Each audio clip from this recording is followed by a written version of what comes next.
I'm having fun. I'm not in my own head. We call it bringing your 9 to 5 personality to work. Bring your 5 to 9 personality to work sometimes and let them out of the closet for a minute in your meeting and let them people see that fun part of you. And that's what a lot of our training is about is like show up as your authentic self. If you walked in 10 years ago and saw this guy giving a presentation and half the room is snoring, and like, would you be pumped or would you be like, oh no, that's not how I would have been. I sold out, So I'm not saying don't, be a Right. professional. There's a time and a place, but it goes in this whole thing of like people want to do business with people. They're not Right. doing a business with a presentation or a PowerPoint. They're trying to do business with someone that they can have a beer with, that they can share a vulnerable and intimate moment with. It's something that's very important. And improv is a really fun way to tear that stuff down because improv's basically somewhere where you go, everyone's the same in this room and no mistakes. Welcome to Sharpen the Spear podcast, where we help manufacturing executives command the front and win the floor. I'm Richard Walsh, creator of the Sharpened Impact methodology, and I've spent decades helping leaders transform frontline teams, unlock hidden profit, and capture capacity they didn't even know they had. If you want to see where your leadership gaps are costing you and how to fix them, head over to grittolead.com and run the free Sharpened Impact Simulator today. Let's sharpen your edge and get started. And we are back on STS Sharpen the Spear podcast with another incredible guest. Kevin Hubschmann's with us today. And Kevin, no one knows Kevin as well as Kevin. So, Kevin, I need the backstory, bring us up to speed so we can get into the conversation. Absolutely. Well, thanks, Richard, for having me on. Um, you are right. No one knows Kevin better than Kevin. And fun fact about my last name, it means pretty man in German. So that's a fun fact for your listeners, not relevant to our conversation. I was making that assumption anyways. Yes. Your eyes do not deceive you. I started my first 7 years of my career in as a software salesman, one of the first 10 employees of this company called Splash.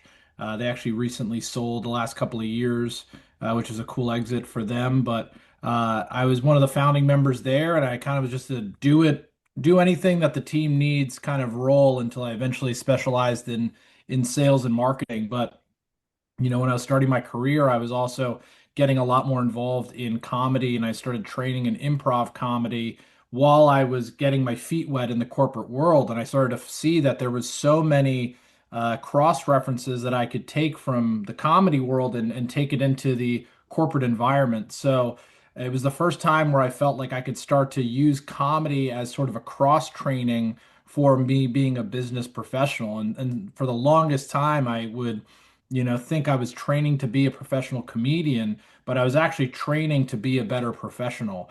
And that's when I started to, after improv, I started to get into doing stand-up comedy and, really learning how I can apply a lot of the storytelling mechanisms or economy of words or, just really feeling out the room. So, improv and stand-up have been really pivotal experiences for me, and they have allowed me to kind of create this cool foundation that I can launch from, whether that's collaborating with others or taking chances on my own. It's been a really cool experience. Well, that's really interesting, and I can see the crossovers on that. I think of one guy who was in improv and all that stuff, started the business. He had a pretty good exit either. Also, I mean, hey, Dollar Shave Club, familiar Oh with it? yeah, A that billion, a legend, billion dollar exit in 4 years. legend. I That's a mean, I remember when that commercial came out, it was the like, video. yeah, Yeah, like dude, that's when I started. it That was changed the the world. Yeah, I'm telling you, man, that video was brilliant. I still get the blades, even Yeah, I though mean, Lever owns them and everything else, man. yeah, I It's think the they got acquired by Lever. yeah, Unilever. Yeah, That's right. yeah. But So no, that was one of the first times because I think he went to the same college that I went to, so he was sort of a a legend in the business world of using comedy and business in one. And I remember getting introduced to that video, I think when I was in college, and just feeling like nothing's the same now after this. This guy kind of broke the mold Yeah. of what can be done with humor.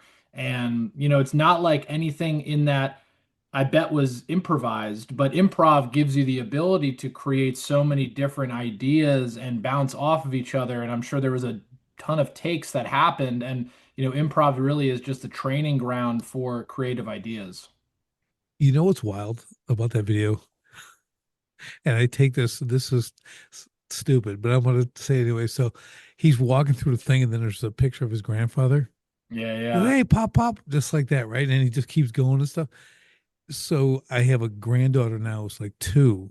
And then I didn't know this, but you get to decide what your Oh, grandchildren are going to yeah. call you. Guess what they call me?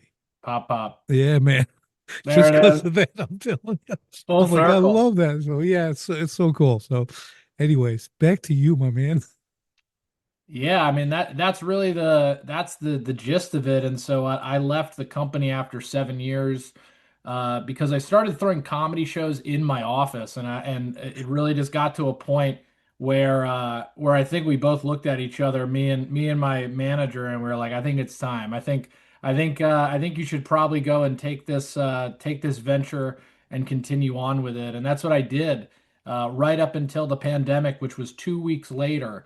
And so that was a really fun experience, but it was Yeah. cool because it launched me into virtual comedy, which was, a huge staple of the pandemic. And it allowed me to launch our corporate business of Laughed Out Events, which before that we were just throwing comedy shows in my office and just, doing what I call after work comedy.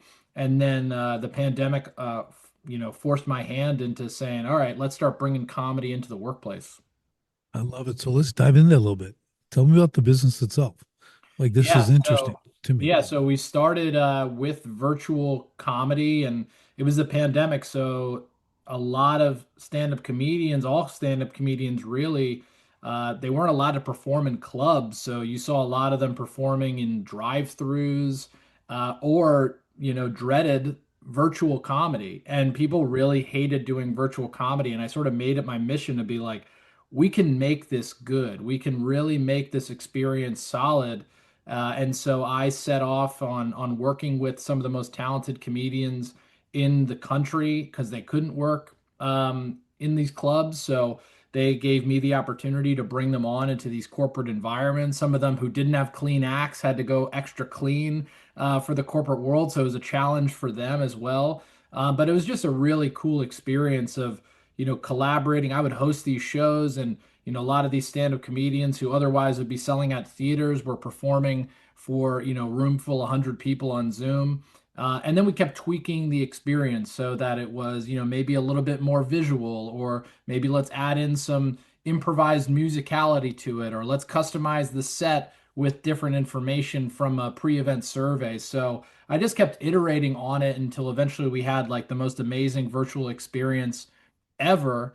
And then again, just as my luck would have it, the pandemic clears up and everyone's back in person once I figured it out. So again, another move happened where I had to pivot, and that's a really cool experience that or muscle you build with improv is, you have to be able to pivot. You don't make mistakes. You just kind of make the next foray into the next scene or the next experience that you're in. So then we said, all right, how do we bring our experience in person? And we already had done the in-person stand-up comedy, but I wanted to introduce people to the experience that I had when I started my career of using improv to level yourself up professionally. So we started rolling out what we call laughing and development workshops across New York City, and then eventually, went out to Chicago and LA, Texas, North Carolina,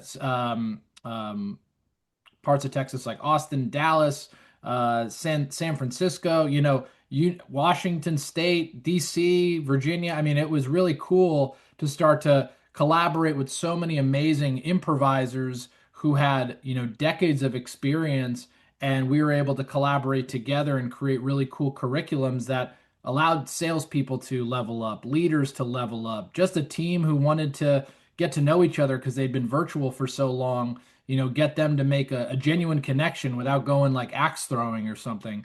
Right. So that was really what we did. And suddenly we had three prongs of our business now, right? Virtual comedy, which we still do every day. It's still humming.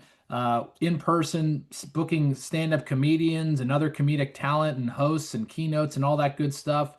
And then laughing and development, which are our training, workshops and team building exercises. Oh, that's great. Yeah, I was going to ask if you continue with the virtual, but you answered that. So that's good because there's always, I mean, everyone's sitting there staring at their phones anyways. Might as well watch something funny, you know? So I would Sure. imagine that that market would persist. I really like that you, again, that three-prong thing, like really trying to capitalize, or this is not a negative, but fully exploit, the capabilities that you can have with humor. You know what I mean? Like, and the training aspect's really cool. Like, so I want to talk about that a little bit now. Talk about the whole that. Yeah, so a lot of folks ask like, who is this best for? And that's always been a really interesting thing because I have yet to find a department or a industry or any sort of individual that can't benefit from doing and training in improv comedy. Because what improv comedy really is at its baseline is active listening and empathetic communication. And once you have established that you're listening to somebody and you're validating a lot of the things that they're saying and you're not negating it with any sort of negative words, but only like positive add-ons, then the ability to collaborate, but also the ability for you to come up with multiple ideas and actually really stretch your creativity, it really becomes boundless. So that's really what's so cool is we work with teams and they could be a OBGYN department at a major healthcare network. They could be a sales team that's doing their annual sales kickoff. They could be a team of engineers who, are getting together and they just want to have the opportunity to collaborate. It's all applicable to what they're doing. And so it's really allowed us to go from my world, which was in the tech world, and going, oh, this is applicable to tech sales or, tech teams. But just to find out, oh, wow, this is applicable to if you're a human, that's really the Right. baseline. And I know that's like not what you're supposed to do when it comes to, All things to all people.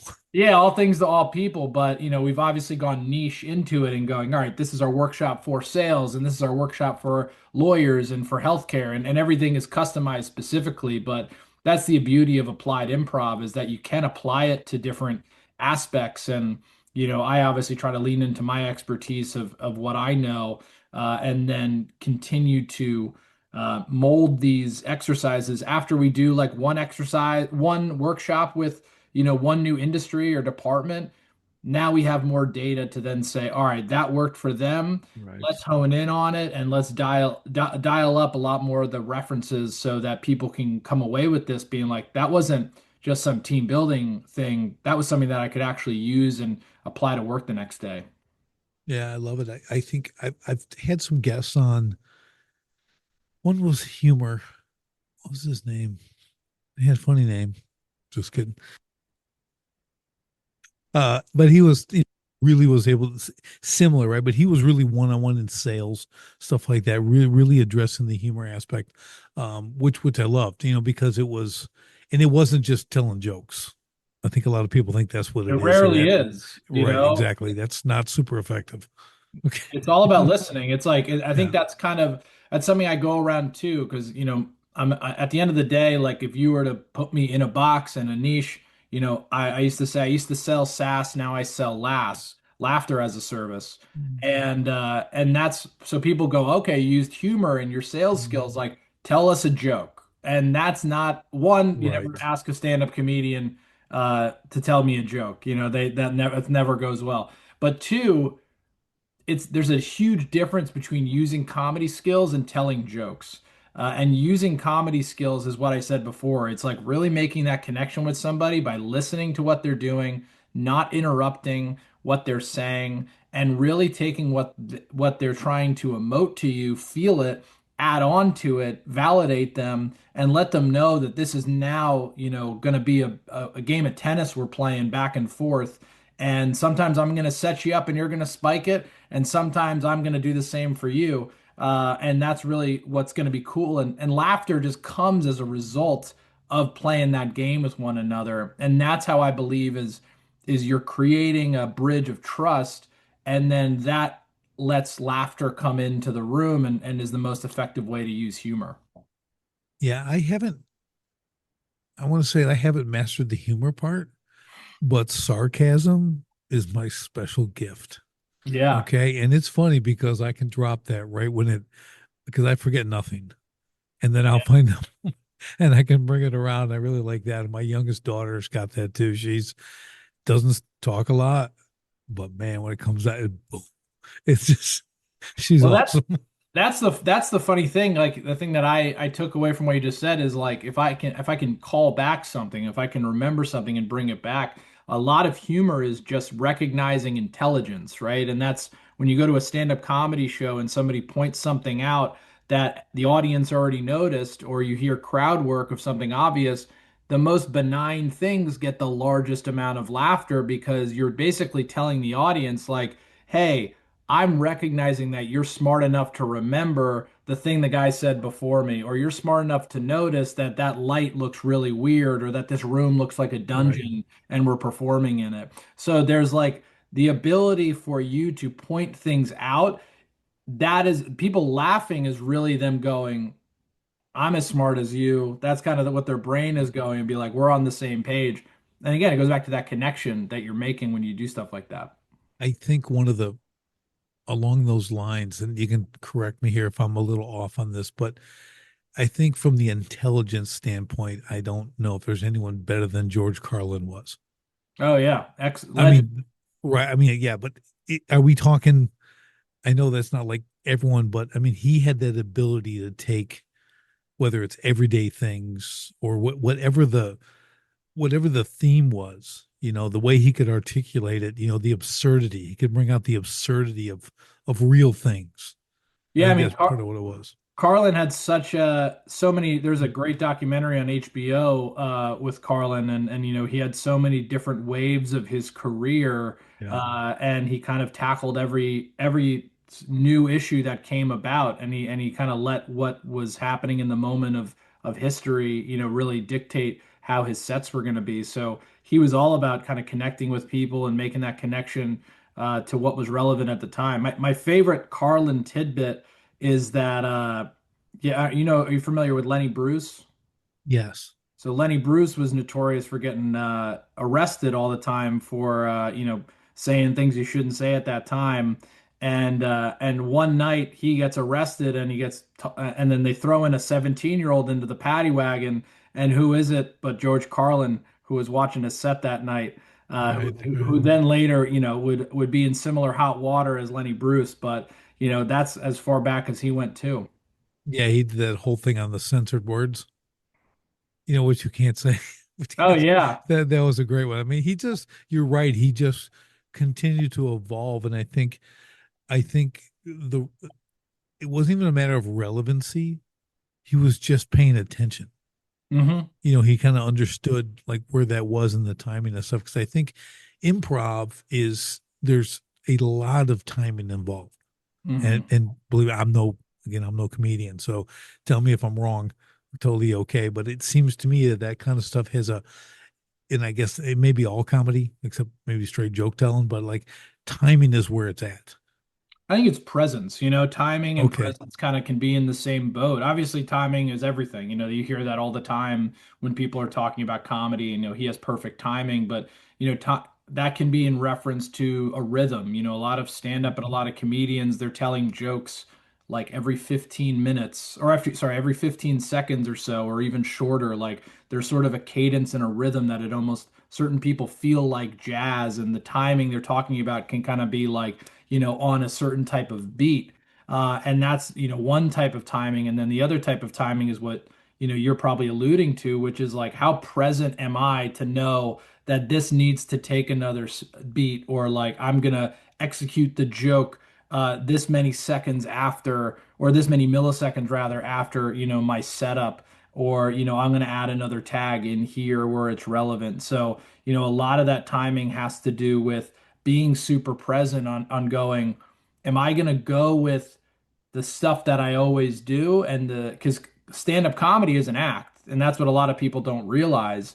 When someone like George Carlin is going out there, or anybody who's a stand-up, 9 times out of 10, they're doing like their same jokes, their same Right. and it's the ones I think that are able to stay present and go, okay, I'm going to be very dialed in of like if I should tweak this, knowing what the audience just laughed at a joke before, or do I power through my set in spite of them? And this might stink the whole way through, which is very relevant to the business world, right? If you're giving a pitch and you go, Yes. man, they hate this thing, and we're only in slide two. Yeah. Do you go and you power through, or do you put the slides away and you say, hey, let's make a personal connection here because that stuff that I had planned out, it's not for this crowd. I got to make sure and I got to pivot. Maybe I ask you a couple of questions, right? And maybe I stop talking and I start listening. And that can really change the whole mood of the room because what would you rather have people that are tuned out, a quarter listening to what you're saying, or fully listening and now everyone's vulnerable and on the same page and they respect that? Yeah, that's you see that with some, again, back to some guys on stage too. They are tuned into their audience, and they're you can see them pivot to someone who's in the audience. They'll see something, a couple, some, and they can pull that out, and then that's impromptu. That's like, and they can go with that. There's some other guys who are really good at that. Some guys bring the crowd in close for that specific reason, Yeah, for sure. just because it's material. Exactly. I mean, and what's not to be forgotten too is that like that's one part of your game, right? If you were to Right. go the whole time and say that's what I'm going to do for stand Right. up or comedy or business, whatever it might be, I'm either going to go fully off script. You got to have some stuff that is on script. You got to have some either key jokes if we're talking comedy or key data points or case Yep. studies or whatever it might be. Like having canned material is critical because you have to know some stuff that works so that you can take risks and take chances. Otherwise, it's a very self-serving attitude to be like, well, I'm going to wing it and see how this goes. When it's stand-up comedy, people paid to come and see you. People pay and took a night out and want to really have the best experience. And taking a gamble of just going, I'm just going to wing it. That could go great. It could also go horribly. And then in the same vein, talking business, people's time is very valuable, and you should be ready to have a combo where you have canned material and you're willing to go off script, and that going off script is a prescription that it's listening to people and it's prescribing what you think is going to be best based on what you now know about them. And I think that that those lessons in comedy are directly usable in the professional world. Yeah, I think from the business standpoint too, especially, is really, I think the biggest challenge for people are openings. Yeah. Like just that ice breaking. What are you doing if you don't have a chance to talk to people before the presentation begins? You don't know them. You're doing a cold start. You know what I mean? That it can be brutal. Hmm. Okay, for a lot of people, they already don't want to present in front of people, and now they got that, and it's just this fidgeting, fumbling. I mean, we see a lot, but I'm pretty comfortable now because I've spoken for a long time on a lot of stage and whatever, and podcasting and whatever it is. But so I usually have a way to go in, but man, and during it's the same thing. I've had to pivot and I'll do full day seminars. Okay, you're doing a full day seminar with a bunch of contractors.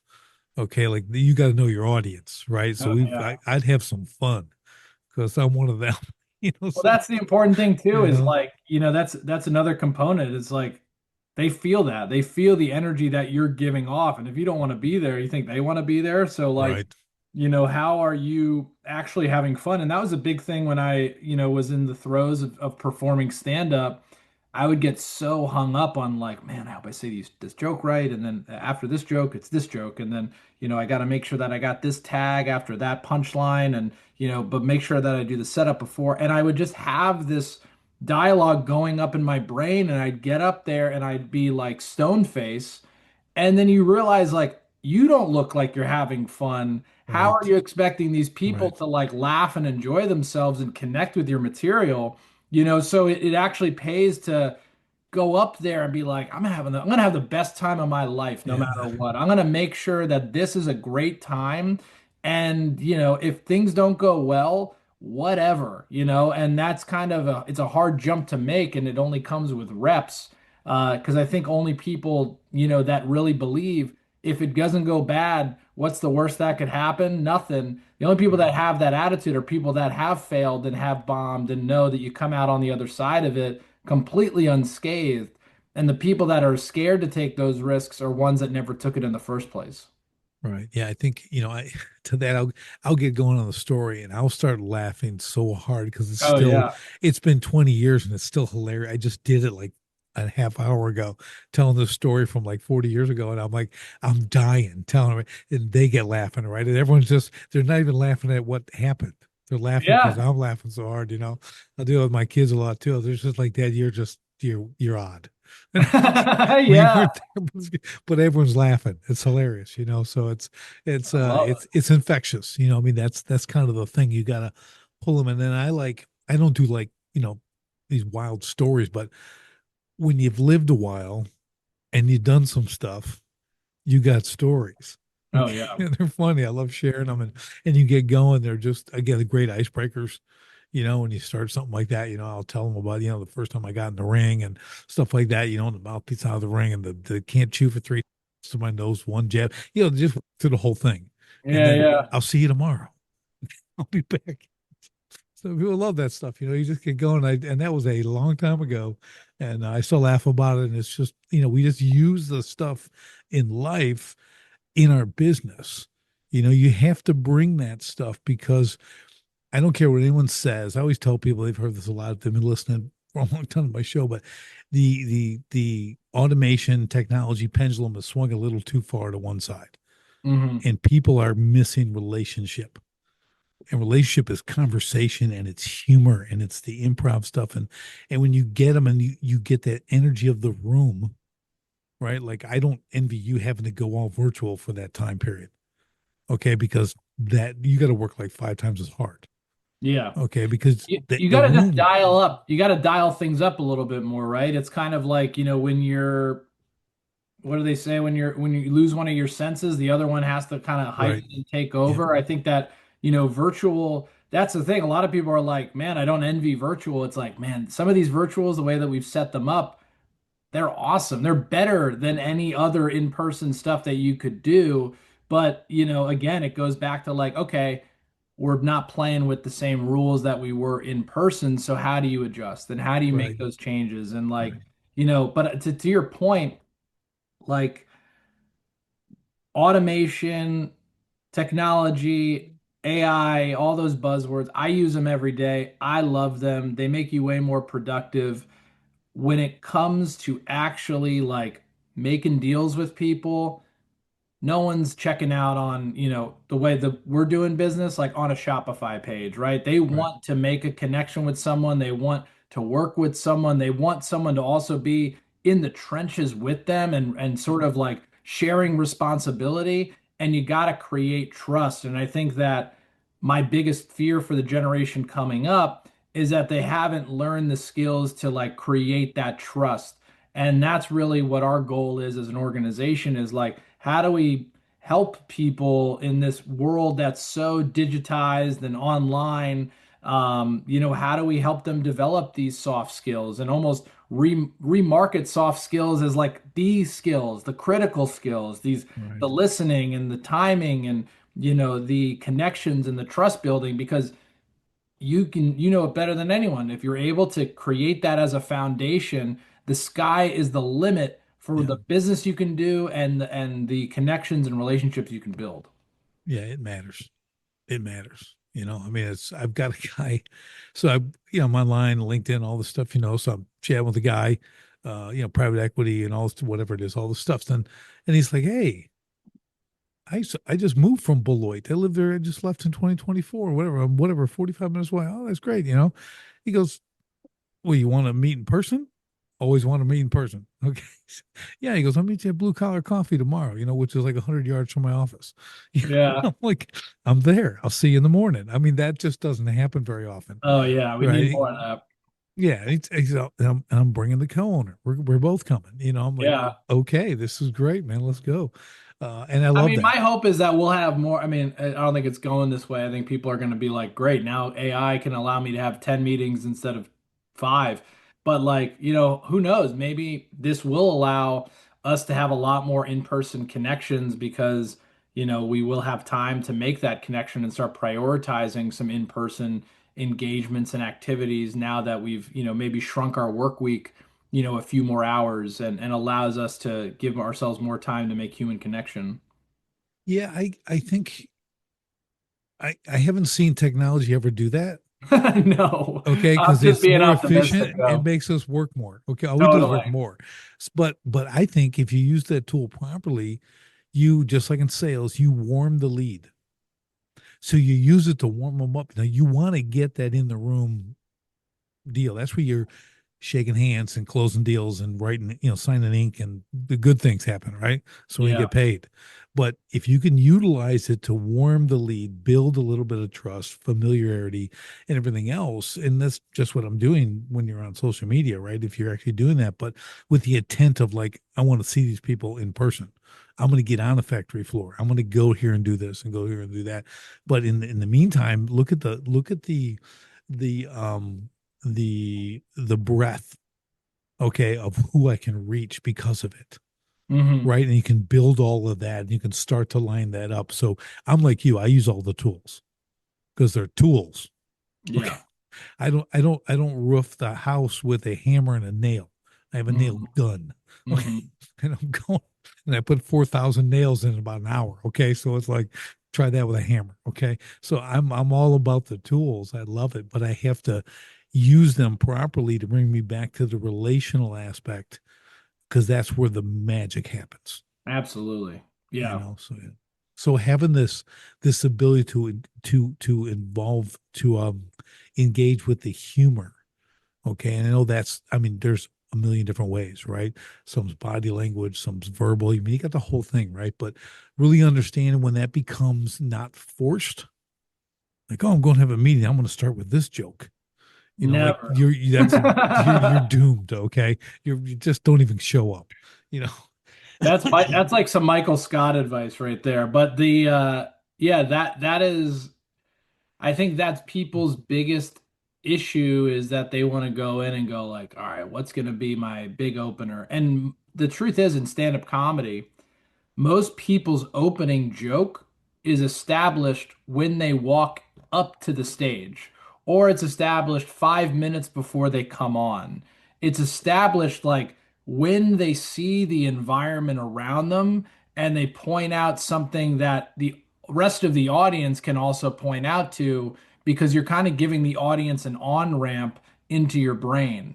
And that is something that is the misconception is that is how you kind of build it. You need to be like, all right, what's familiar to all of us so that I'm not the stranger in the room anymore? How can I Right. be one of y'all? And that happens by, really being present into your surroundings and the environment and kind of running from there. That's why a lot of Yeah. people lean on weather. You know what I mean? Oh, please.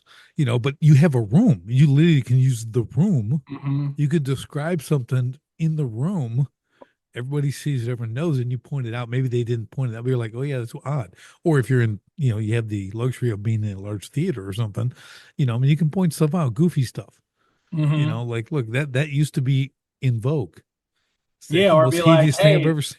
that looks like, where Lincoln, got shot. Right. You know what I mean? Like there's Right. there's all those different bits that can be happening and you can kind of be thinking of them as they go. Right. And that's what's really cool. And I've seen because I've had the beauty of being the host of all of the shows that we do when it comes to these in-person gigs and like when I see five comics going up on a lineup and they're New York City comics, the best in the business, and I just kind of see them ruminating in the back there, being like, man, what are they gonna say next? What's going on next? And then me myself as the host, that's also becomes my specialty of going, well, I gotta point out what maybe the last comic said because then that's my bridge joke to Right. introduce the next person. And I don't have to go in cold with, hey, they might like this joke, or I might have a joke that ties into like what the audience knew. But, that's a big hosting thing is like your job isn't to be a stand-up comic necessarily, it's to keep the house warm. And so you have to be really dialed into, what are they already listening to, laughing to, emoting to, things like that. Yeah, being an MC, Hmm. right? Like really, I mean, there's good and there's bad, right? There's somewhere just like, punching the clock. They're saying what's next. Give a round of applause. You know what I mean? But if you're when you roll into, like you said, I think the bridge is the thing, Yeah, right? You're able to just keep them warm, keep them going, just tune them up for the next, then bring them out and stuff. And that should just be flowing back and forth. And again, to cross it over to business, it's the same idea. If hmm, you're in a corporate setting, you got three people going to present. Think about that. Like this guy's going to do the numbers. You're going to do this. You're going to do the vision. Like, oh, that's brutal. yeah, That's like so you got to like maybe get with the other two and say, listen, how are we going to do this? Okay, like we got to break the tension here, man. This is everyone. No one wants to be here. for sure. No one really wants to be here, so we got to make them right out of the gate. How do we make it so they want to be here, or at least they have some kind of anticipation? This isn't going to be so bad. It's gotta be fun. You know what I Yeah, mean? Like it's like the other people, 9 times out of 10, the person on the other side of it has a sense of humor, and for you to be able to tap into that, and the way you tap into that is being like, I'm loose, I'm having fun, I'm not in my own head. We call it bringing your 9 to 5 personality to work. Bring your 5 to 9 personality to work sometimes, and let them out of the closet for a minute in your meeting and let them people see that fun part of you. And that's what a lot of our training is about is like show up as your authentic self. Would it you is. if you walked in 10 years ago and saw this guy giving a presentation and half the room is snoring, and like would you be pumped or would you be like, oh no, that's not how I would have been, I sold out. So how do you, I'm not saying don't, be Right. professional, there's a time and a place, but it goes in this whole thing of like people want to do business with people. They're not Right. doing a business with a presentation or a PowerPoint. They're trying to do business with someone that they can have a beer with, that they can share a vulnerable and intimate moment with.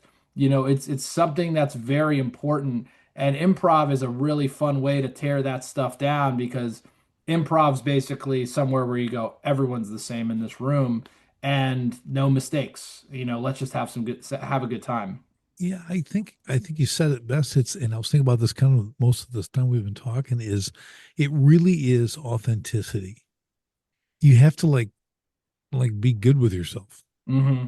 Like I'm just gonna go do this thing, however it's gonna roll. And again, I've done it like podcasting. I'll just use this as an example because I've done hundreds and hundreds of shows.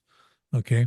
So some people will come to me after and say, man, you really prep, man. You spent a lot of time in this. And I go, yeah, I kill it. And I look like I don't prep at all. Okay, Yeah, there's no yeah. prep involved. I don't even know who's coming on the show. You know what I mean? So it's like, and they're just like, really? I go, yeah, I'm just here. I'm listening. I mean, I always tell people, I go, listen, podcasting has done one thing really, really good for me. It's made me a way better listener, Hmm. because you can ask my wife. Okay, I've been married like almost 27 years. I listen better. Okay. I haven't done a Totally. lot of improving, but that's one thing I've done, is being able to listen because I have to. I got to come Yeah. back with something. Yeah, and I think that is the number one comedy skill that's out there is active listening. And I always say one of the things we say all the time is like F your good idea, and that's something to teach someone when they want to interrupt somebody because when you start to be like, man, I want to interrupt you and I want to say my thing because I think it's going to be really relevant, which I'm sure I've done once or twice on this call, but like the that's when you have to say to your brain, like, F your good idea, and let this person cook for a second. And maybe you can add something to the pot yourself, not try to take over the whole flavor with your own different, unique idea. and let's try to build something together because that's really where trust and connection can happen. Well, I think too, because I used to do this. This is why I know I've improved. Someone would be saying something, whatever it was, and all I'm thinking about is my response. Hmm. I'm gonna bite their head off. Watch this. Okay, like I'm gonna take them out. Okay, so I don't do that anymore. I'm like you. And to your point here with the improv, if you listen, active listening properly, they're giving you ammo. Yeah, They're everything. loading you up, man. You're like, that's what I mean. That's why I don't prep. You guys bring it. Okay. I just listen, And that I that's respond. also it's like why have a joke to start? Ask a question to start. I mean, Right. asking questions and being hyper curious and being a great listener, it's getting the answers to the test and you're getting them voluntarily and someone's given them up to you. And then the greatest business professionals prescribe from there. They go and take it and they're not going down a list of questions. They masquerade those questions as conversation. And that's really what normal human beings do. Right. And it's okay if you miss one thing because you might have gotten more out of a normal organic conversation than you did if you went through a list of questions. Yeah, and I think too, from the business standpoint, you also have to be intentional. Like you know where you're going. Hmm. I need to know where I'm going. I use a ring analogy. Okay, so I was a boxer. All right. So again, I'm a big dude. I fought super heavyweight, everything else, right? So, but I'm working, and most big guys just stand there and beat the crap out of each other, right? Not me, okay, because everyone was bigger than I was. So I moved a lot, but I would do what's called cutting off the ring. So we're working, I'm moving, I'm a little left, a little right, little left, I'm working, I'm moving him back. Next thing you know, he's in the corner, and I just destroy them, and they don't realize what happened, right? Because I'm the general. I got the ring generalship. I'm moving. I'm directing where I want to go. Didn't have to hit them a lot till they got in the corner. Okay, and then I go to work. Body head, body head, body head. Good night, Irene. Okay, Yeah, so yeah. that's it's the same principle. Like you can use these techniques, but you have to know where you're going. Otherwise, you're just having like I don't know fun, right? Yeah. But you got to be purposeful Yeah. because you've warmed them, opened them, and like okay, now we're going to work towards the close. That's where we make money. And I'm not a boxer, but I'll keep going with your analogy, and I'm sure you're starting to see their moves. You're seeing, Yep. what they're reacting to. You're seeing, after how many sort of jabs that they go after, what's their, next punch that they're going to be doing. Like you start to see the rhythm and you start to see the patterns that they're doing so that when it is your time to talk, and in your case, kick some butt, but when it is your time to talk, you kind of know what the consistent things are that they were showing you and their moves and frankly their flaws and the flaws of their business and that allows you to when you're very present to go like take your own game plan if you had one throw it out and go this is my plan I'm Yep. going to take with what's in front of me. Yeah, exactly. It's you have to adapt. There's an old saying I use all the time. I go, no battle plan ever survives the first shot. Okay, like you just put that in your head. Yeah, Like you need a plan, but if you're not ready to adapt, okay, like, you're gonna die. yeah, yeah, you, yeah. you got to be sure you like, and I get, yeah, and like contingencies and everything else, so that was one of the benefits of being a Marine, right? That's Yeah. what that I was. thought you were just going to hit me with the Mike Tyson quote, which is also relevant. Everyone's got a plan until they're punched in the face. I Yeah, was like, that's a good one too. But I was like, did Mike get that from you? If you he were to could say have. that, We were fighting at the same time, so it could be. I that's think I got a cool. couple years on him, like two or something. I don't Yeah. know, but yeah, it's just that, right? But it's Yeah. that ability to adapt on the fly, move that's where things move forward. That's where you, in the business sense, that's where you take it from maybes to yeses. Hmm. Okay, and I don't know, the I don't knows and all that kind of stuff, but between humor and benefits and just kind of wrapping it all together and taking them to the place. But because I would be in a place where I'm very entertaining and we're doing the whole thing, but I don't get the close. Yeah. So I'm a loser. So I'm like, well, they had a good time, but I got nothing. Okay. So Yeah. like, But at the same time, like those losses are huge. I mean, that's like kind of also what you learn in doing stand up all the time is like when I was doing stand up and I was doing sales, I was able to, in sales, my close lost is so much higher than my amount close won. And that's not because I'm not a good closer. It's because I've swung a lot and I've taken a lot Right. of chances and I know a lot of what didn't work and a lot of the stuff that I failed at are what informed my Mhm. successes and my wins. And that's the same thing with stand-up comedy. You tell a joke that you're like, this is gonna kill. And I'm laughing hearing it. It's a no-brainer. It's gonna be fun. And all you hear is crickets. You don't hang it up and say you're done. You take the L and you go, how can I then tweak the joke so that it's one word different or one extra pause or a different tag or a different setup or a faster punchline. And again, you might fail again and again and again, and you might not succeed until that 10th time trying it. And then you're like, now I got it. But now you got that ammo and that lesson and those battle scars to go, now I'm going to go on a run and now I'm going to win a lot of these deals moving forward. Yeah, I think it's just that, anyone can win, but can you lose and come back and play the next day? Oh yeah, That's what it's about. it's That's everything. I taught my kids that, like, this losing's part of the game. Failure's part of it. It's the quitting that we don't stand for. Hmm. Okay, that's what's disgraceful is quitting. Okay, losing, failing, that's all good. So, but yeah, so that is how you get good. You only everyone's guess. So I do some security stuff like church, everything else. And I was doing a training, the first training, almost my last training. But I brought people up and they all think they're going to do this thing. Like, what would you do in this situation? I was doing some scenario training and they just say they're going to do this and this. And I just show them why that doesn't work. Just like, when I do this, and then they're like, you're on the ground. I will stomp your life out. Okay. Yeah, You'll be yeah. unfortunate. And they're like, oh, I go, you all think you know. And you all think people are going to come and help you. Ain't nobody going to help you. You see it, right? They might have their phone up, videotaping you getting a life stomped out of you. They ain't gonna come and help. So, like, we gotta train the real thing. Yeah. You know what I mean? You got to go through the steps. This is part of the failure. You gotta get the joke out. You gotta work your openings. You got to do Hmm. this stuff. You got to practice a bit. You got to get comfortable with it and blend in the being authentic, right? And how do you drive that? But you're gonna screw it up, Yeah. and you can't do it in your head. You have to do it verbally. Hmm. Don't think about what you're going to say. Speak what you're going to say.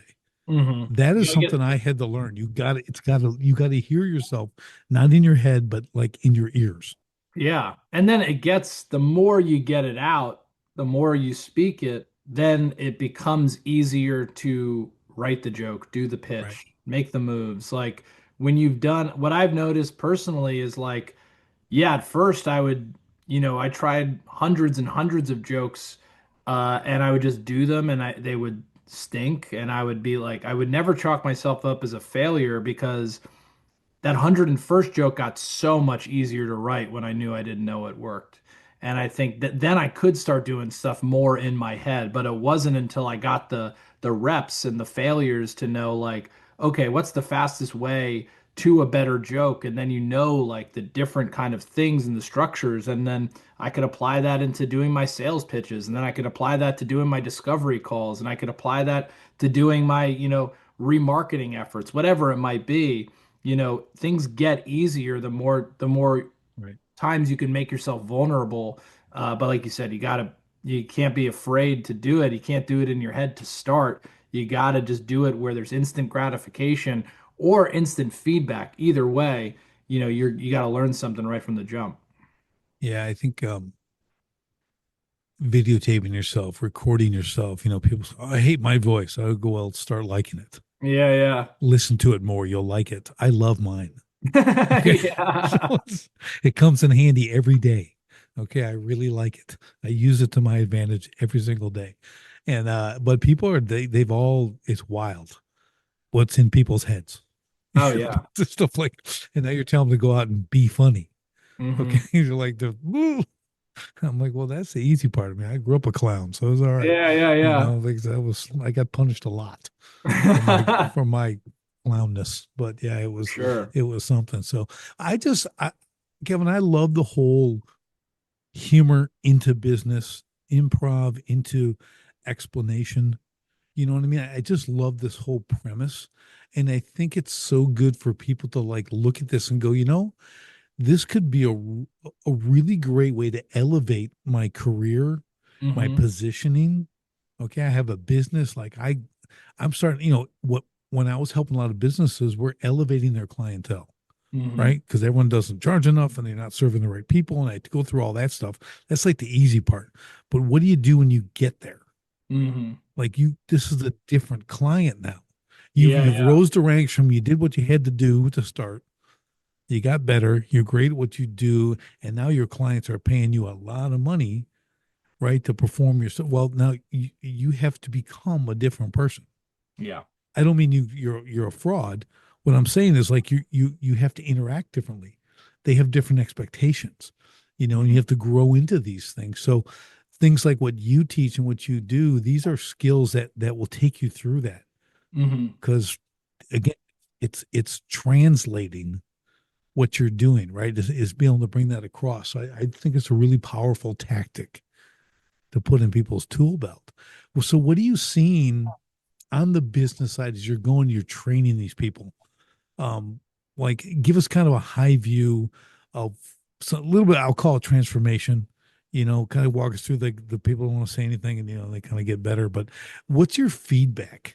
What are you getting testimonial wise feedback? Like what are people saying? What has it done for them? Let's share that a little bit. Yeah, I mean, every time I get this type of question, the number one thing that pops up into my mind is this anecdote I have of we did a business school alumni and like a BA or a business school program.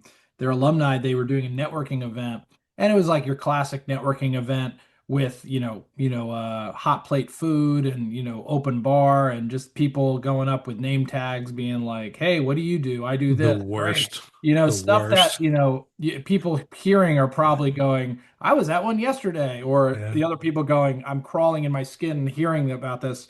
Um, and we were the main act, and the main act, which they didn't realize because they were so used to sitting down at a table and listening to somebody. And when we said everyone has to get up and everyone's got to do their thing, we still had people that were like sitting down and be like, I don't want to do this, and Yeah. and we were like, what, suit yourself. You came all the way out here. You can watch if you want.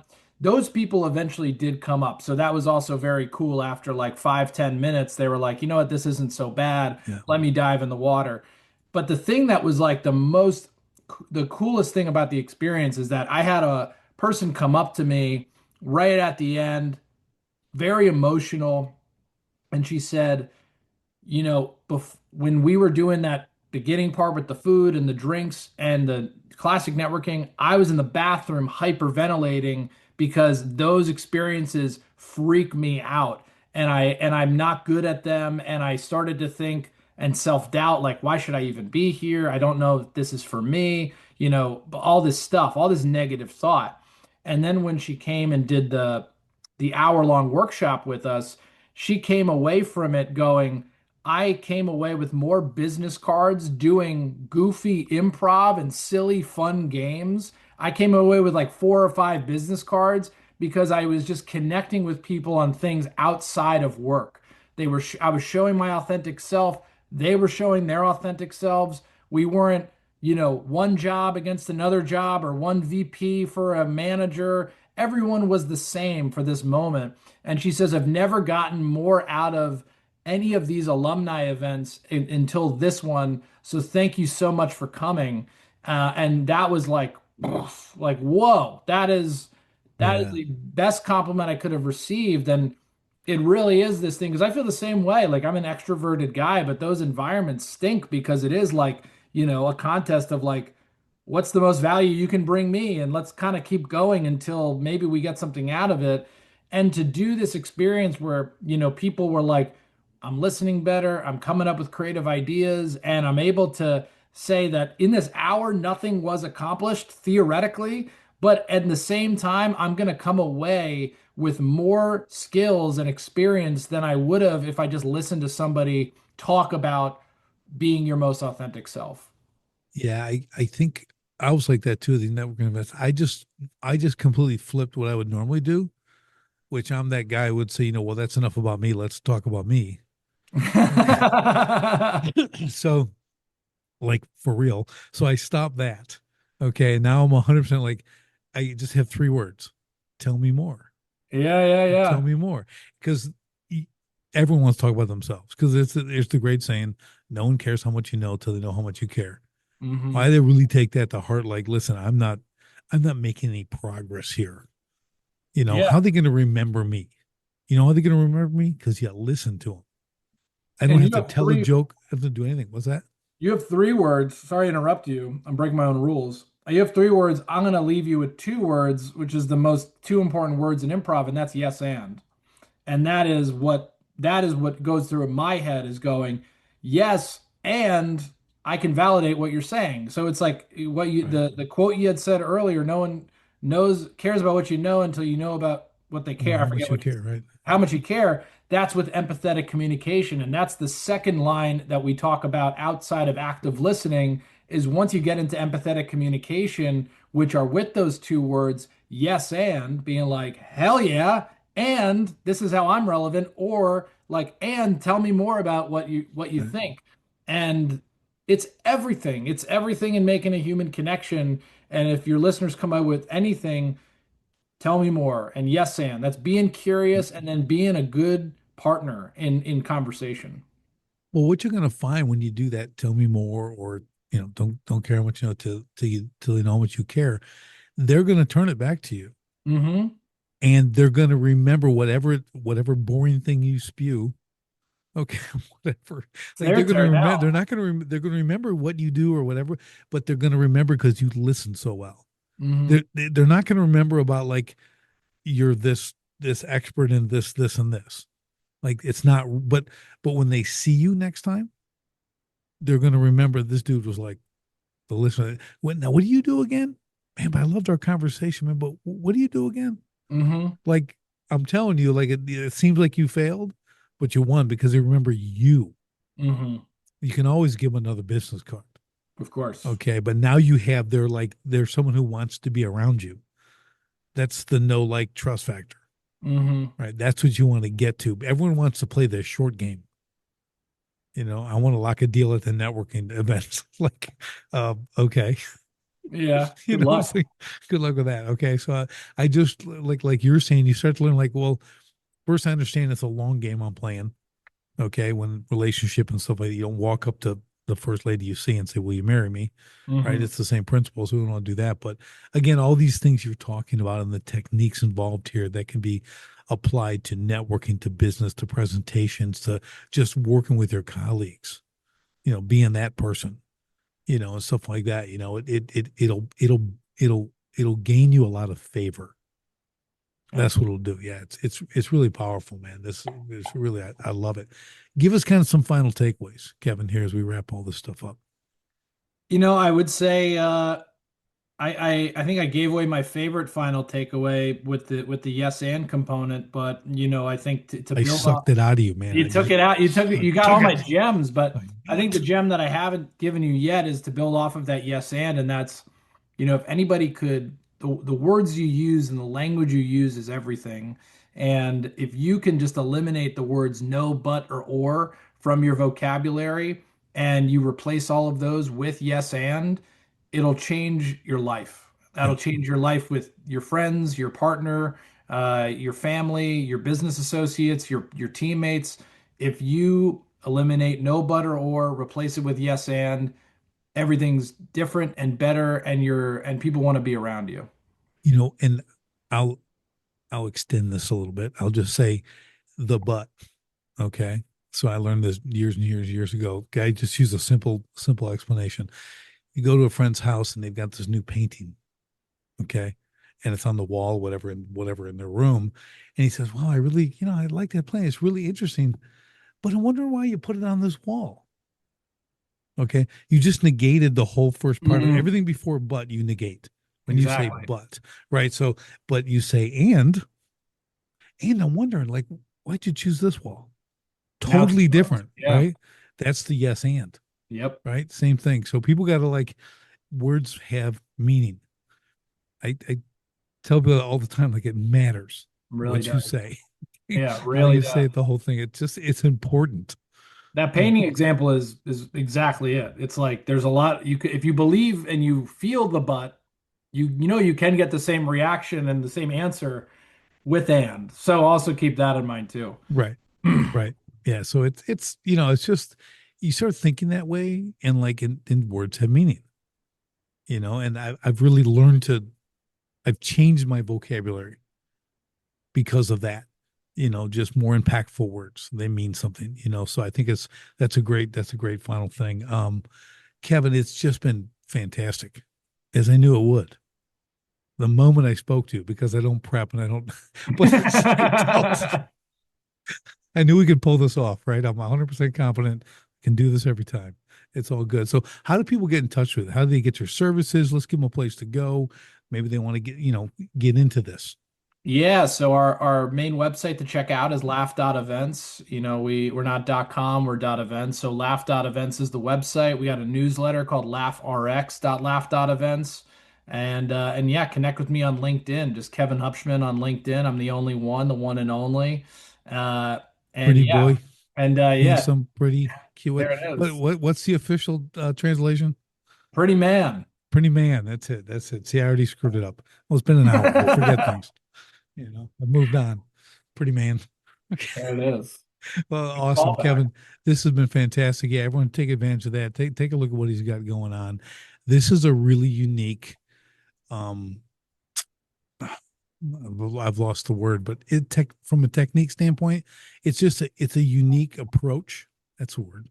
Mhm. It's a unique approach to really skilling yourself up in authenticity and presentation in sales. This really, really crosses a lot of different specters. So, or spectrums. So love it, love it. So Kevin, thanks for the time today, man. This has been absolutely fantastic. And for everybody else, we'll see you on the next STS podcast. Thanks for joining me on the Sharpen the Spear podcast. If you're a manufacturing executive and you're serious about unlocking hidden profit, improving frontline leadership, and taking control of your floor, go to grit2lead.com right now. Run the free Sharpened Impact Simulator and discover where your biggest opportunities are hiding. Don't leave millions on the table. Sharpen your spear, lead from the front, and win the floor. Until next time, stay sharp.